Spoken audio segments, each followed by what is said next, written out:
are paddling a canoe up the Jefferson River.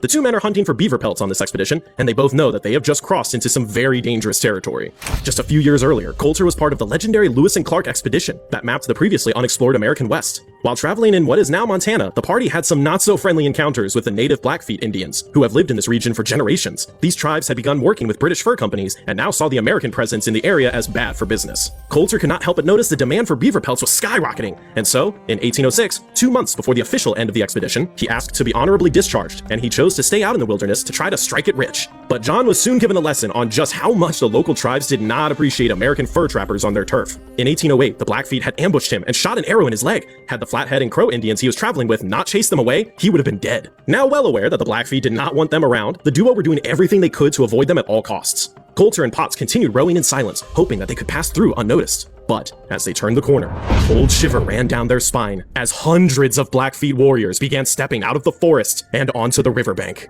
The natives don't seem to be very interested in doing business, and they gesture for the men to come to them. Coulter knows they don't have a lot of options here, so he nervously brings the canoe to shore. The instant he steps onto land, the Blackfeet strip him naked and take his rifle, knife, and gear. As he watches Coulter being stripped bare, Potts begins to imagine the horrific things the Blackfeet have in store for them, and he refuses to get off the canoe. The warriors begin to lose their patience, and one of them shoots an arrow into him for stubbornness. Potts, now bleeding, panics and grabs his rifle.